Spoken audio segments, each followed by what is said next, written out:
नमस्कार. आज मला पुन्हा एकदा दावोसवरनं महाराष्ट्राच्या जनतेशी संवाद साधताना मनापासूनचा आनंद होतोय. आणि आजचा दिवस हा महाराष्ट्राच्या गुंतवणुकीसाठी अतिशय महत्वाचा आणि आनंदाचा दिवस आहे. मला सांगताना आनंद आहे की आज दिवसभरामध्ये राज्याचे मुख्यमंत्री देवेंद्रजी फडणवीस यांच्या नेतृत्वाखाली सुमारे 5 लाख कोटीपर्यंतचे एमओयू हे करण्यामध्ये आम्ही यशस्वी होतोय.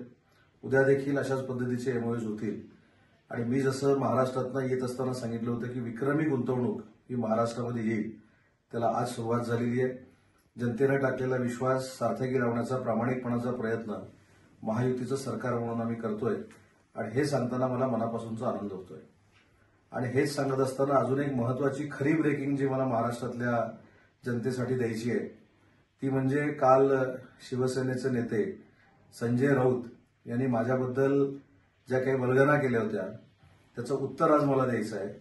आणि आज मी जी ब्रेकिंग आपल्याला देतोय ही पुढच्या 2 महिन्यांमध्ये 100% खरी होणार आहे.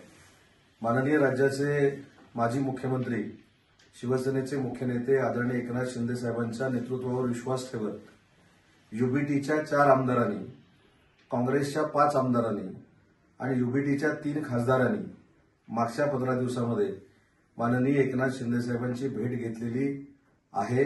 याचा रेकॉर्ड देखील आहे. जवळजवळ 10 माजी आमदार युबीटीचे हे माननीय एकनाथ शिंदे साहेबांच्या संपर्कात आहेत. अनेक जिल्हाप्रमुख संपर्कात आहेत. काँग्रेसचे देखील अनेक जिल्हाध्यक्ष, अनेक माजी खासदार, माजी आमदार संपर्कात आहेत. आणि येत्या 3 महिन्यात हे सगळे माननीय एकनाथ शिंदे साहेबांच्या नेतृत्वाखाली शिवसेनेमध्ये काम करायला सुरुवात करणार आहेत. ही खऱ्या अर्थानं आजची ब्रेकिंग आहे.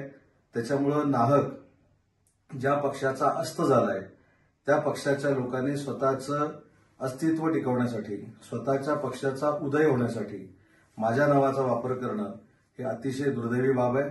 आणि म्हणून ही जी मंडळी माननीय एकनाथ शिंदे साहेबांना मागच्या महिन्याभरात भेटलेली आहे यांना त्यांनी थांबवण्याचा प्रयत्न करावा. परंतु ठामपणानं सांगतो की ह्या सगळ्या व्यक्ती आता उबाठामध्ये किंवा काँग्रेसमध्ये थांबणार नाहीत. त्यांनी एकनाथ शिंदे साहेबांचं नेतृत्व स्वीकारण्याचा निर्णय घेतलाय आणि त्याची प्रचिती आपल्याला पुढच्या 3 महिन्यामध्ये येईल.